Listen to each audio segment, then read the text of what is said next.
Hope you caught my John G Ultra Hauler video. You can see this is in sequence. After that video, I pulled some stuff that I wanted to take out for this ACG Zegama test run part 2 and loaded myself up here. I went with the Patagonia Slope Runner vest here. This is a 3-liter version, an older model. I've had this for so long. I think they have some newer colors now, but I think the design is roughly the same. I've got a little grip here for my action cam. Got my microphone up front. Also wearing the UltrAspire Lightning belt. I put a spare battery in here just because this is a handy little zipper pocket up front here. There is another pocket inside here up against the body. It's a full length pocket here, so no little sections in there. You can stuff as much as you want. Couple of extra gels in there. I do have that 1-liter Hydra Pack thing back here. I want to carry a lot, but I didn't bring along a bladder along with me, so I want to carry that full liter. I'll have to stop and kind of pull it out to drink, but that's not too much of a big deal as I'm reviewing and filming today. So 1 liter back there. Garmin InReach over here in the rear of this one. Got my Death March. I believe this is around 300 milliliters, like half of a regular soft flask, and this has the Carbanic 180 grams of carbs in there.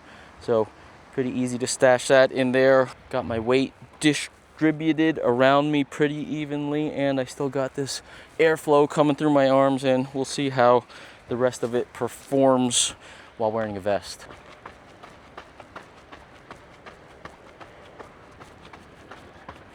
As we're getting going here, one piece of kit I didn't mention here is these Rourke bomber shorts. Great multifunctional travel piece here. Mentioned being in the pool earlier in the day with my daughter. Geothermal pool, by the way, very nice here. But it was my swimsuit, and now it is my trail running short. Oh, and I wore it yesterday in the evening all around camp after I showered off after my run and slept in it. So I laced these ACG Zegamas up really tight as I was heading out today. Something I talked about in part 1. Also switched to the Creepers toe socks here. These are the Killian Korth 200s edition. When I pulled my hamstring after TrailCon, I did one of my hikes with these socks, so I know there'll be plenty of space with this new wider fit to fit these Creepers toe socks. This is at least a mid-weight sock as far as socks go, and of course with all the extra material around the toes, you do need space enough in the toe box to accommodate them. And again, you saw me still tightening up the laces pretty tight, even with this sock. Well, who needs a trail when you've got forest roads like this? Just check my watch. Does seem like trailhead is up ahead on the right. One thing about this Radical Airflow shirt is, at least this long sleeve version, they do have, I think, tank tops and even short sleeve versions now. Again, I'm in a size large, so it's probably a little oversized for me, but I do have long arms. On the other hand, it's kind of flopping just like right over where my watch is. I was wondering on one of my first runs if I should like pin this part of the sleeve up just for the watch sake, because I often find myself having to kind of like shake my watch loose to look at it. It's not a terrible bother at the end of the day, but just something to point out. Again, I do have a large here, but if I did have a medium, I might be moving into perhaps crop top territory, which not typically a look that I go for. This one in a large seems to have just enough length, kind of where I want to be here. But you may have varying viewpoints on exposed male midriff. Nothing wrong with that. Ah, here we are. So I guess you could drive up here and park if you wanted to, but probably worth the run. I think this may parallel it or go a different way if you're on a bike or something like that, although this is not part of the wilderness area, so looks like you can bike here. In part 1 of this ACG Zegama series here, that section of trail, you could mountain bike in theory, first little section, but transitions pretty quickly to that wilderness area, and no motorized vehicles. They can't even bring chainsaws up there to clear the trail. See them out there sometimes. I think I had it in one of my previous videos, using giant hand saws to clear out trail. So do check out that part 1 video if you're interested in specs on this shoe. Covered that in there. Also some wet testing for both the shoe and radical airflow. Not sure how much water I'll run in today. Perhaps it will be better, not better for my hydration status, but better for testing the shoes to have a good long dry route today. I will start off by saying shoes are fully dried out. Of course, that run was 3 days ago by now, and they were quite waterlogged, both the shoes and my socks, with those deep crossings. Second half of that run, definitely feeling quite heavy underfoot. So it's going to be a different story with this shoe fully dry versus carrying around all that extra water weight. Again, check out that video to take a closer look at some of the areas I felt were not great as far as drainability. Wow, this trail is actually great so far. For some reason, I assumed, I don't know why, that it would be a lot more drier and just dusty and more so exposed. Maybe this is more south facing, I'm not sure. Also feels quite lush like the other trails, and with all that rain, dirt is quite nice right now. Straight climbing though from the start, so I'm gonna take an early dip into this Carbanic 180 grams here. Yeah, it's very, very close to Flow Gel from Precision. Thick here, flowing easily through this one here. This is kind of like a hybrid. It's like a regular cap, but it is kind of Death March told me. This is kind of like a gel flask, but it's the same cap as in my other gels. Easy flow through here, and I think they did tell me that would flow easily through a regular bottle too. Oh yeah. Lots of gain from the start here.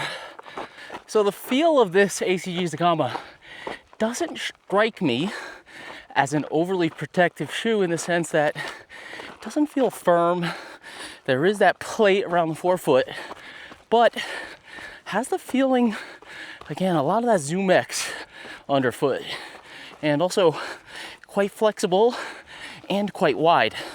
So I get the sensation, especially around the forefoot area, of the shoe kind of flexing around. You can see this trail I'm running in, kind of channeled out a little higher on the edges, and I don't feel like this is throwing my ankles off in any way. Good amount of shoe contouring to kind of smooth out the unlevel ground underfoot. But coming back to the protection, feels great underfoot. Zoom X feels great. Doesn't feel mushy at all. Feels contoury, which I like. And I'm also not feeling stuff getting through. On the way up here, on the way back in my other run, certain rocky portions you probably saw, I don't detect any rock hits at all. If I took a direct spike probably underfoot, yeah, even there I'm trying to target some stuff here. I feel a little bit of impression of it, but no zingers at all. Nothing really feeling like it's getting through in a detrimental way. Very protective here. Loving that aspect so far. Oh yeah. You can see those high peaks over on the Grand Jean trailhead side. I can actually, I believe, connect a big loop over on this side and come back around down to where I'm camping, but with all the craziness of the weather and the flash floods the past few days, I'm not mentally prepared for that type of loop today. I think it'd be over 20 miles too. So now that I know how nice this trail is, perhaps plan that one for the next trip. Have to say the radical airflow does feel comfortable so far. I'm not wet, I'm not soggy. Certainly if I had a synthetic type of t-shirt, I'd be drenched right now. I could feel the air, especially certain times when you get a little breeze going towards you. as it did just when I turned there. I could feel it coming through the armholes and my lower body, abdomen area. A little bit damp because I'm continually sweating, but material feels nice. Don't feel soggy at all. Very comfortable, in fact. And with the vest, pretty much a non-issue. Also eliminating any nipple chafing when you are wearing a vest like this. I think I am winding my way up towards some type of ridge here, so when I hit that, I'll take my first hydration break. Hey, bear. Hey, bear. One thing I am noticing with this continual climbing here, a little bit of hotness under the balls of my feet. I think it's the texture of the insoles. Nike has a lot of times used the textured top fabric on their insoles. Not Ortholite here, but the fabric has some texture to it, as I've seen with previous wild horses and Terra Kigers especially. They've also, as is typical for Nike, glued it down pretty good. It's a little bit more tricky, but not impossible to pull them out, but I'd like to see it be a little easier to perhaps swap in an insole of your choice. I am seeing the switchbacks on my watch now, so it looks like I do have to zigzag my way up there.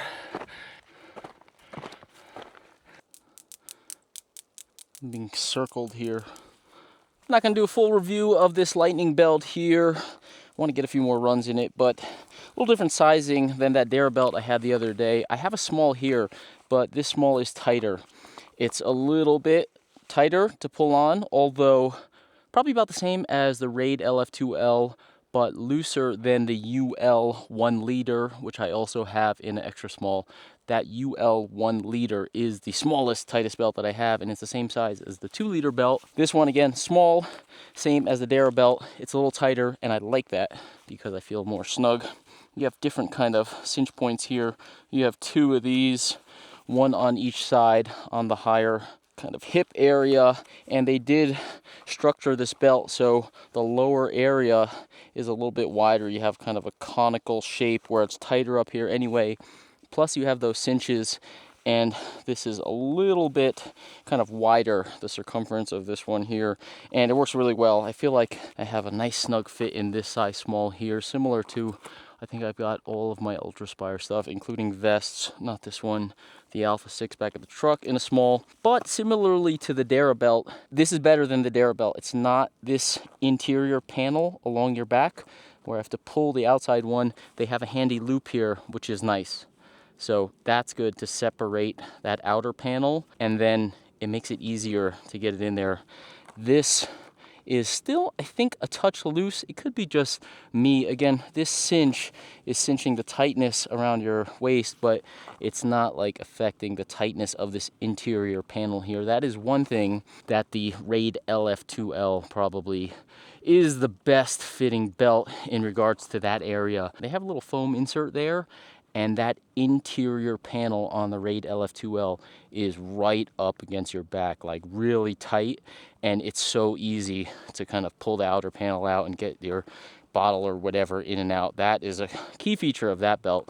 This one, a little better, again, than the Dara belt, but still a touch loose, but I'm totally fine with this. I never do this thing on my normal runs. I actually just bought this week because I've been thinking about it. This run here is not about efficiency of hydration.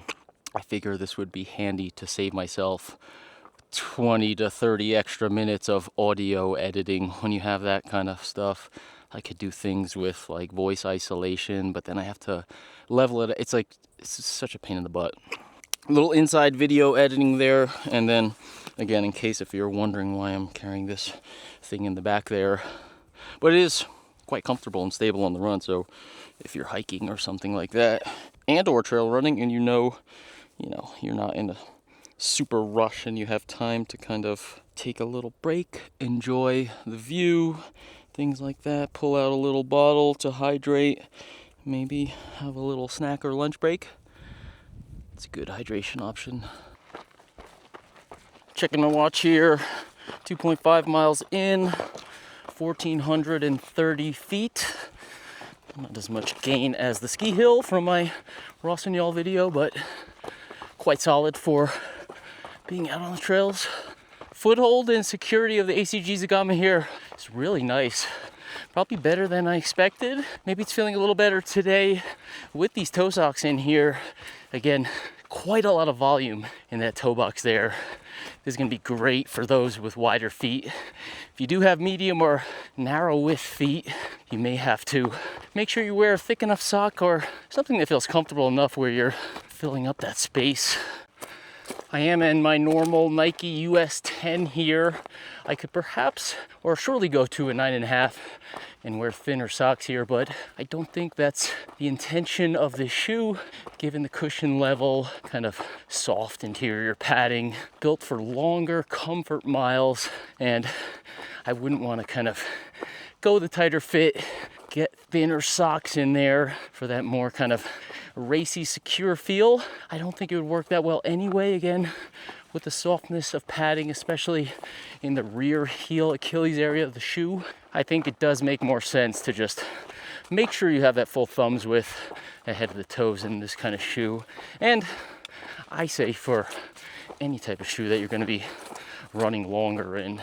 Transition is also good in this shoe, and by that I mean transition from underfoot from the rear to the front of the shoe. You might have seen in my earlier video, a little bit of running in the Salomon Genesis 2.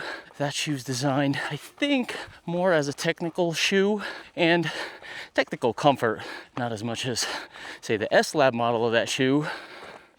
But the distinction with that shoe is I think there's not as good of a transition from the rear to the front of that shoe. It seems like more independent in the back under the heel and up front under the forefoot.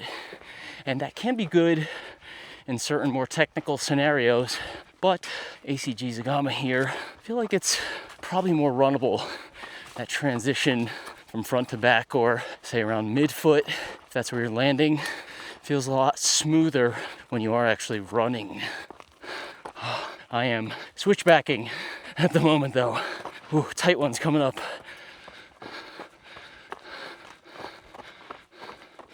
Another thing to mention here as I'm switchbacking my way up is the arch support under the middle of the shoe. Contouring, very neutral here.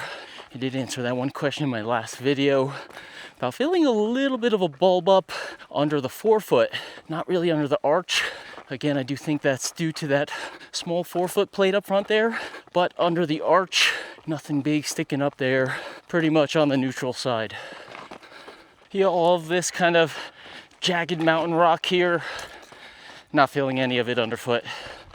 Protection is very good. Got a little bit of a ridge section over here, and I think a few more switchbacks, and I should get, pass by these trees here, should get up to that point over there, I think. And then I think I'll be good to turn around up there. Getting up high here, above 7,000 feet, maybe 7,500. Start around 5. You can see the kind of rockiness underfoot here. Smooth climbing here. This shoe is certainly handling the steeper grades here. No issue at all.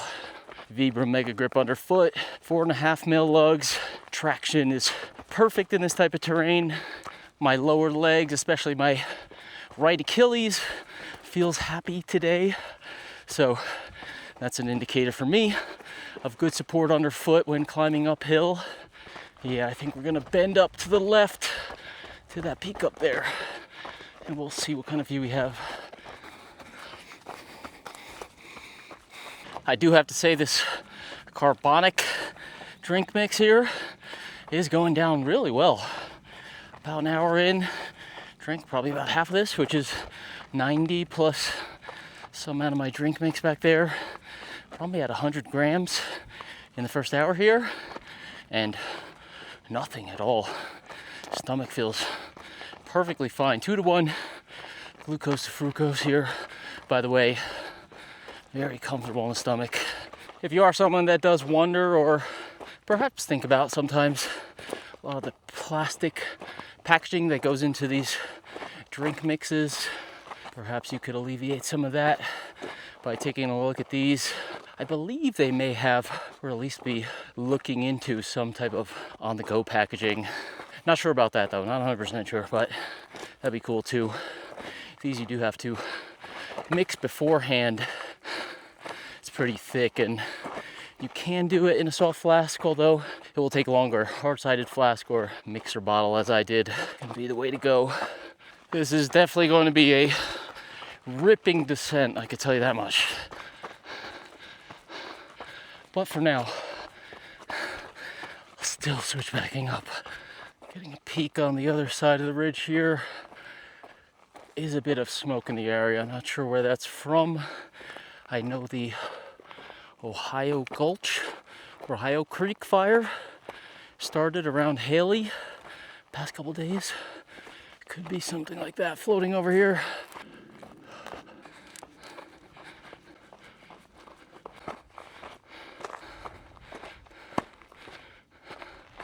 That was an okay vantage point, but I think up there it's gonna be better.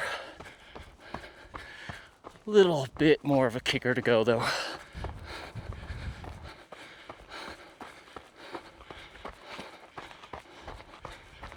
So this trail is kind of skirting that earlier high point, but I think around there I'm gonna get quite close to another one.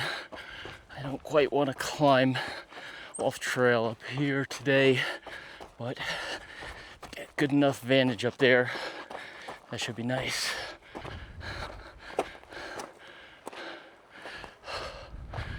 Sweet, yeah. Wow. I think I'm gonna call it here. Let's see. I'm at 8,250 feet, 4.9 miles, and 3,200 plus feet of climbing so far.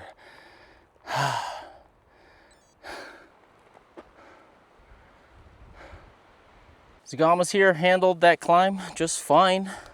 No hot spots, no issues. Feet feel perfect. Really nice to have a nice, comfortably wide shoe, especially in the forefoot as you're just climbing up and up and up. Again, that's close to 5 miles, 3,200 feet. Very solid here. Radical airflow. Feels a little damp where the vest panels were, which is to be expected, but I feel nice and airy. I feel good. No negatives to speak of. I'm getting a little bit of a breeze here, even though it is warm and muggy, and I actually have some goosebumps right now. Just stopped running, so not totally unusual, but I'm feeling nice and airy and cool, let's say that. I know it's pretty much all downhill from here, so I'm just gonna give a light little snug up here.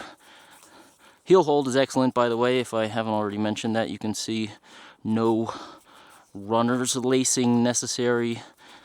Get a really nice, heel does not move at all. You're locked in here. I do still think it's a little bit more comfort cushioned. Again, check out part 1 to take a closer look at that interior padding there.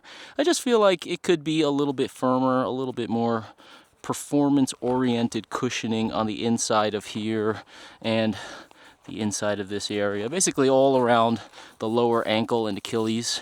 They could firm that up a little bit and still keep it comfortable. Also the tongue here, I think they could, you know, this is Nike. They could make it just as cushioned, just as comfortable, and just thinner and lighter. Bring this shoe around upper 10 ounces in my size US 10 here, and then I think it would be really great. For me, right now, it's kind of like a training type of shoe. I don't think I personally would race in this, although I would certainly recommend it, probably racing for bigger runners, medium runners, those that are leaning into needing more cushion and especially having a nice ride like this Nike Dynamic Ride, the Zoom X feel, and wanting or needing that comfort toe box there. That's something that's been missing in a lot of shoes. You know, people don't want to go to a Topo or an Ultra, or perhaps you don't feel like those are performant as some of the other options from perhaps some of the more performance brands, more established brands. And you got that type of fit up front here with the ACG Zegama.